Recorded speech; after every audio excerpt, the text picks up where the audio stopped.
So far, ladies and gentlemen, what we have is the graph for the cosine, all right? And now what I want to do is I want to talk to you about some of the characteristics of the cosine graph and how we're going to go and find them, all right?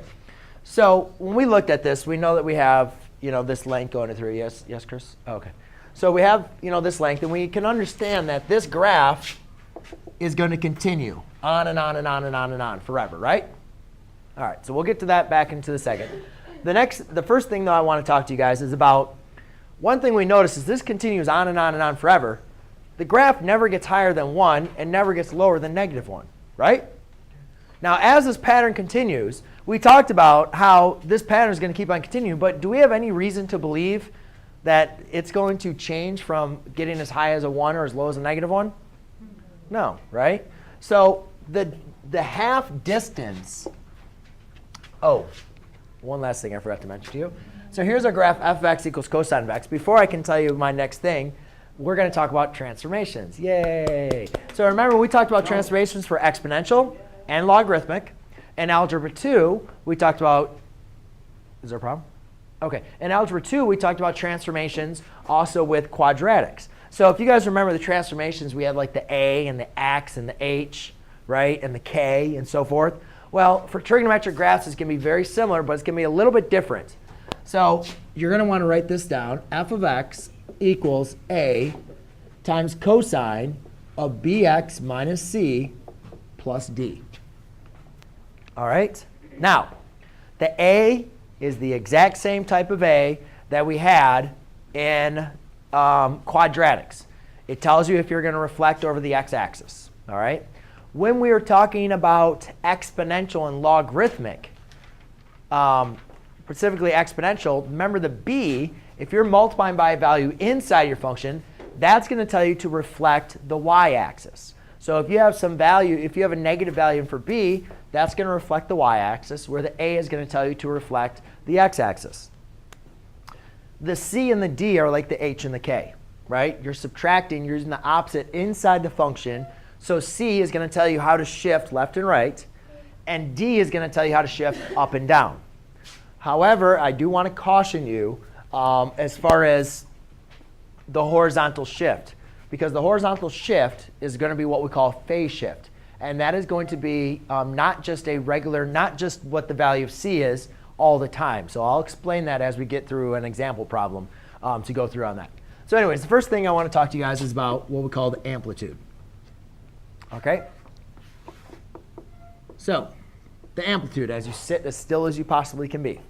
The amplitude is what we call the half distance between the highest point and the lowest point on our output axis.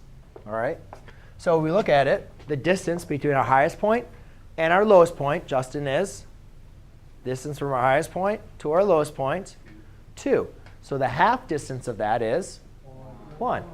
So make sure, ladies and gentlemen, we're talking about a distance. So the amplitude is the absolute value of a. All right? So in this case, our amplitude is equal to 1. All right? Because if you look at this, do we have a number in front of our cosine? No, so that number would be 1, right? Absolute value of 1 is just 1.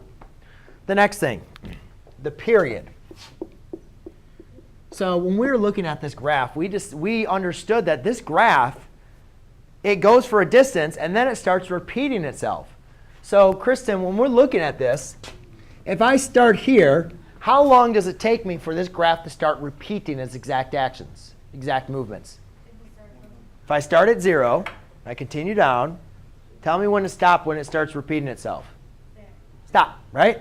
So now I want to ask you, what is the distance from there to there? 4. Well, what is the distance, though, by our scale? You can throw that away. 2 pi. So ladies and gentlemen, this is what we call the period. The period is the distance that it takes for the graph to complete a cycle.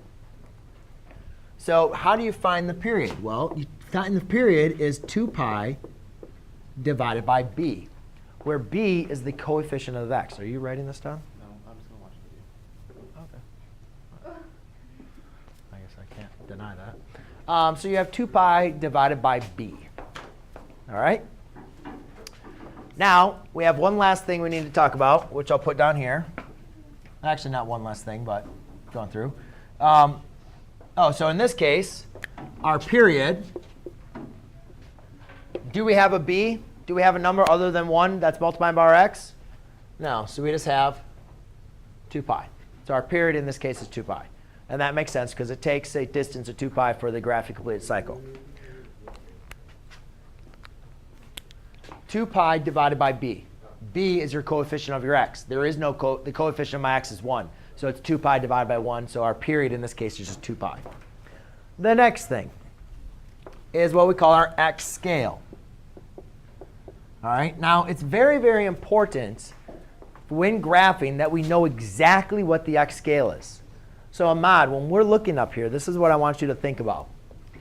All right. Between our period, OK, how many, what is important about this point? What would you kind of say is characteristic of this point? It's the highest point. What would you say about this one?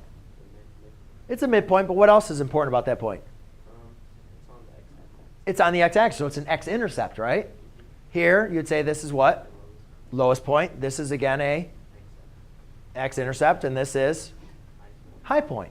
So what I want you guys to understand is from going in within our period, how many kind of important points do we hit on? 1, 2, 3, 4. All right, so we kind of found, we started here, and from our start, we found 4 important points, where the first point was the x-intercept, minimum, x-intercept, maximum.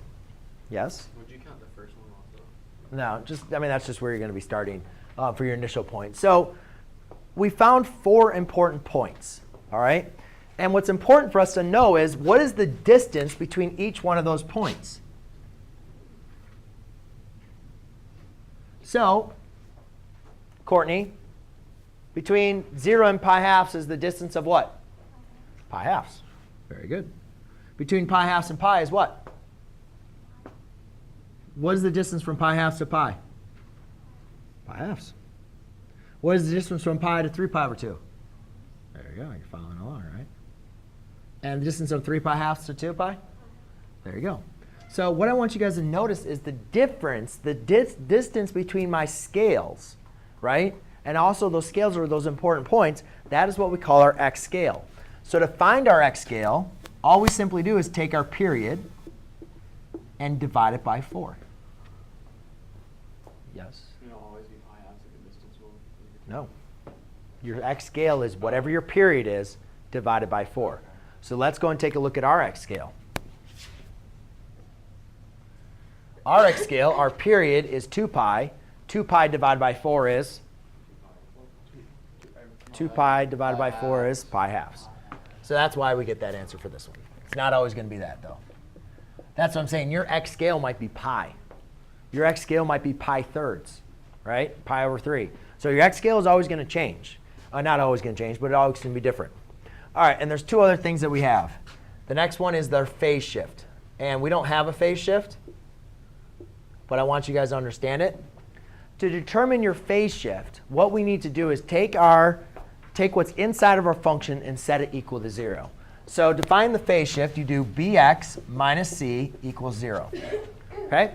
Please do not make the mistake when you're determining the phase shift and say, oh, it's minus pi halves, so that means I shift it to the right pi halves. It all depends on if you have a change in the period or not. So if you have, just to be safe, on the safe side, and I'll go over an example, be on the safe side, just take whatever's inside your function, set it equal to 0. That is going to be your phase shift. All right? So what I'm trying to tell you is if I had cosine of x plus pi, don't assume that this is just going to be set at pi to the left. This is, right?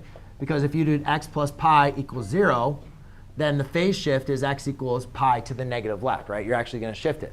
But what I'm trying to tell you is, what about if I had over 2? Well, don't just say that's pi halves to the left, because it's not. If I did x over 2 plus pi equals 0, now you guys can see this whole problem is different, right? Now, x equals a negative 2 pi is the phase shift. All right, so you have to be very careful with this. Whenever you're determining your phase shift, how does the graph move left or right?